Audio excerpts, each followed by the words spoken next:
Saudara sekalian, jumpa kembali dalam Renungan Harian GKI Kebonjati. Tema renungan kita hari ini ialah beragam, bukan seragam. Bagian firman Tuhan yang menjadi dasar renungan kita diambil dari Injil Yohanes pasal 17 ayat 21. Pada bagian ini saudara sekalian, Tuhan Yesus berkata di dalam doanya, supaya mereka menjadi satu.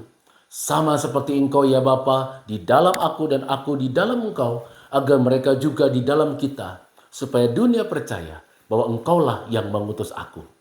Saudara sekalian, di dalam relasi antar gereja, kita masih mendengar adanya gereja yang satu menjelekkan gereja yang lain. Ada gereja yang mengklaim bahwa dirinya lah yang paling benar ajarannya, sedangkan gereja yang lain kurang benar. Ada gereja yang mengklaim bahwa ibadahnya yang paling benar dibandingkan gereja yang lain. Ada gereja yang satu mengklaim gerejanya penuh dengan kuasa Roh Kudus, sedangkan yang lain tidak ada Roh Kudusnya.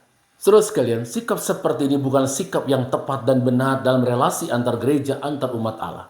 Selain tidak membangun sikap saling menghargai dan merusak kesatuan umat Allah, sikap ini juga memberikan contoh yang buruk bagi mereka yang berada di luar kekristenan.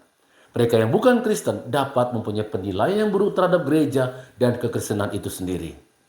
Tuhan Yesus dalam Injil Yohanes pasal 17 ayat 21 berkata, supaya mereka menjadi satu sama seperti Engkau ya Bapa di dalam aku dan aku di dalam Engkau, agar mereka juga di dalam kita supaya dunia percaya bahwa Engkaulah yang mengutus aku.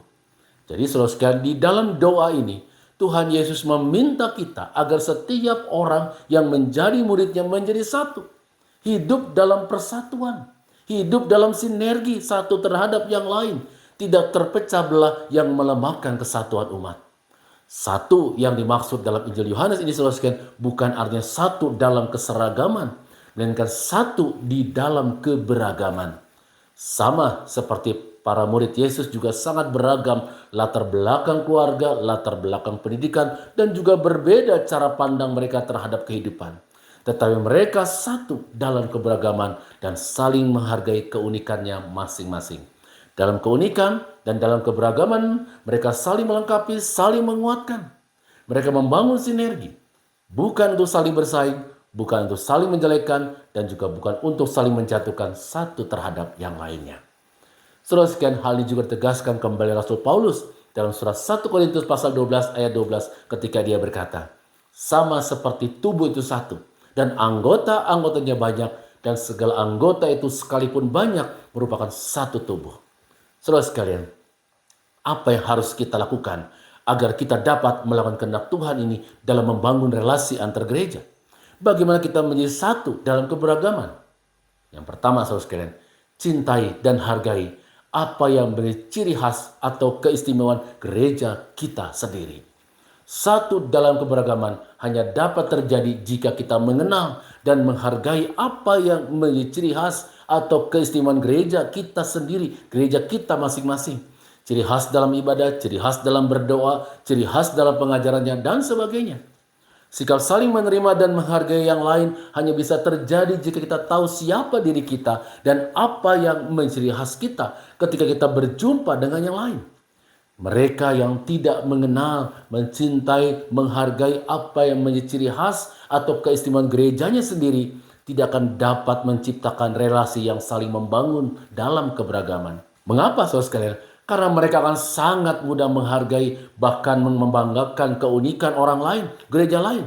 Tetapi kemudian mereka dengan sangat mudah mengabaikan atau merendahkan keunikan, keistimewaan gerejanya sendiri.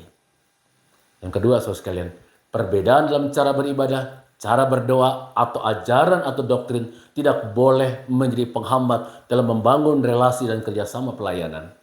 Penghayatan dan ekspresi iman bisa berbeda, tetapi kita beribadah kepada Allah yang sama, yaitu Allah yang kita kenal dalam nama Bapa, Putra, dan Roh Kudus, yang ketiganya Esa, Allah yang Tritunggal.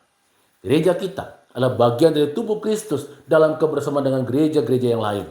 Setiap kita, saya dan saudara, adalah juga tubuh Kristus di dalam persekutuan jemaat di mana kita ada di dalamnya. Dan sebagai anggota tubuh Kristus, saya dan saudara mempunyai panggilan untuk menjadikan gereja kita, persekutuan kita, tubuh Kristus sebagai tempat bagi kita untuk bertumbuh dan berbuah bagi kepentingan bersama.